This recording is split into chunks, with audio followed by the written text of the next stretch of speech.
What's up, everybody? Welcome back to another edition of People's Court Tarot, Divorce Court Edition. I said edition twice, sorry. Anyway, this is Divine Feminine versus Divine Masculine. So we're actually going to hear Divine Feminine's side of the story first, and then we're going to hear Divine Masculine's defense or his side of the story. So I've already pulled the cards, and Divine Feminine, I have your case in front of me. Um, so the first thing that I'm seeing is that this is probably about well, obviously it's about a past relationship, right? It's about a relationship that has a lot of history, that has probably ended and rebegun more than one time. And each time it ends, you imagine, first of all, let me just say there's a lot of love here. You or this person feels very much in love with each other. It may be mutual. And but I'm just getting like feminine energy off these cards, so I feel like it's you, divine feminine, feeling very much in love with this person. Like you just have so much love for this person, a whole lifetime of love for this person. And you just want to be able to give it to them.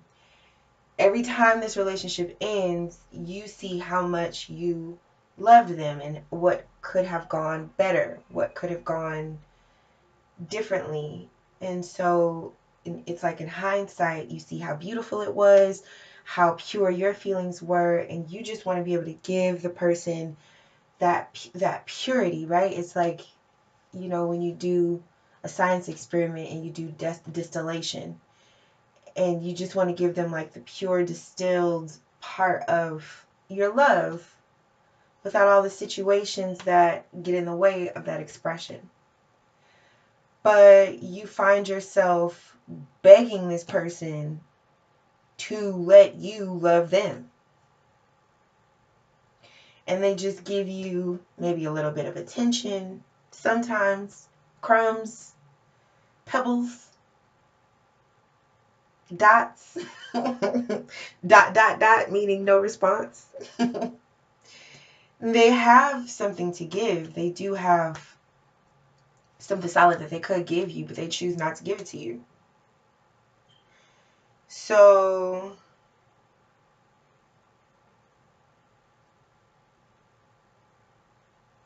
this feels chaotic to you. This feels like a roller coaster to you. This feels like something that always ends and then always begins again.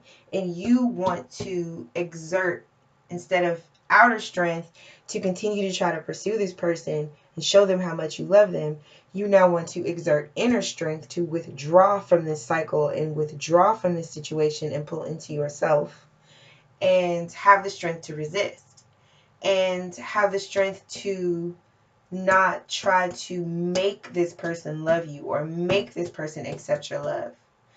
Because I think you just finally understand, like maybe you've gotten the message. I think something that happened maybe has finally gotten through to you, and you've gotten the message that there's no there, right? It's like, it's just these crumbs. So that's a hard thing to understand and accept. And it pisses you off. Excuse me. And probably, usually, with your anger, with this level of being pissed off, you would probably like sink into this gray pool of depression and shadow and go into your shadow self where you do a bunch of things that are unlike your character. But it's like that shadow self is the key to understanding that that's also the same way that you get out of this shit. Is because that same strength that you would usually exert to try to make this person love you or accept you, now you're going to use that strength to resist everything about the situation. So it's like you're going to put your hand in the machine, stop the machine. Instead of using your hands to take this motherfucker apart one more time and put it together back again the right way. No, you just gonna just break it. Like, no. No. Okay. So that is your case, Divine Feminine. I think that was pretty clear cut. Now we're going to move over to the Divine Masculine side and see his side of this story. See his defense and maybe also his complaint against you. Okay.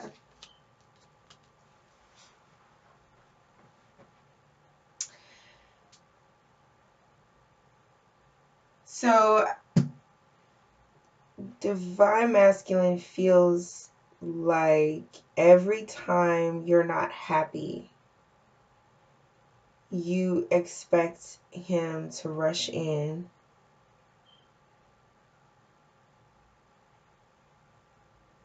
I think he also feels like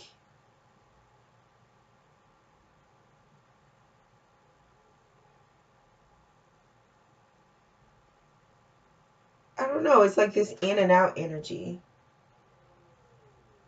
Like, sorry, just let me look at this for a second, y'all.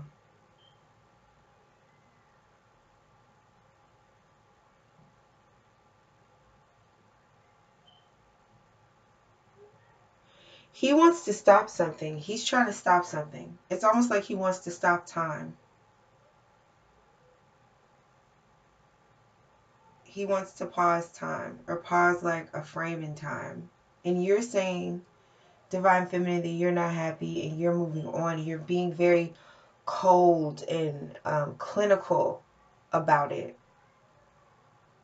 And that is a very different, extremely different tone than the one that you normally use. Because see, usually you over here with all these cups of love, trying to, be in love and be soft and be sweet. And now you have, he feels tricked because you've poured out all the cups except for 3.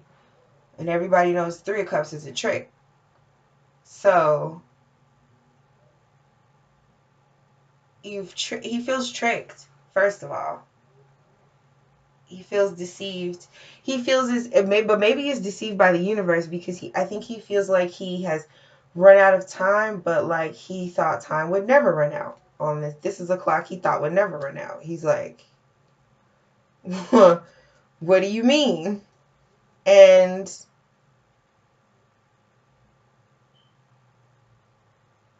it's like usually because you have such a big heart, you step in and fix the situation. You reassure this masculine that everything's going to be okay, or you help this masculine envision better scenarios or outcomes for himself, or you don't, if he's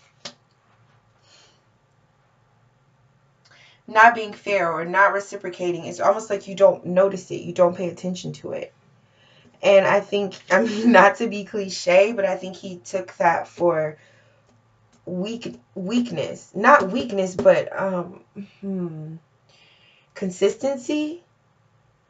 Like, so now he's like, okay, you said you loved me unconditionally, no matter what. No matter if I ignored you or what. No matter if I ghosted you or what. You said you loved me unconditionally, right? Like, despite all my bad behaviors, you said that your love was the kind that never goes anywhere, no matter what, okay? Side note, y'all got to be careful about saying that shit. And as I speak to you, I speak to myself. Because now this person feels like you're a liar. Like, every time you said, I love you unconditionally, I will always be there for you no matter how, no matter what, they feel like it was bullshit because you've left now. Or you're not accepting it anymore, or you don't feel that way anymore. And so they feel like, okay, well then it must have been conditional. And so since it was conditional, I was right to ignore you the whole time because your love ain't real. So if there was a test here, there was some sort of test that I think Divine Feminine did not pass. because she chose to no longer participate because maybe she felt like the test was endless. And so now Divine Masculine is saying that you have failed that test.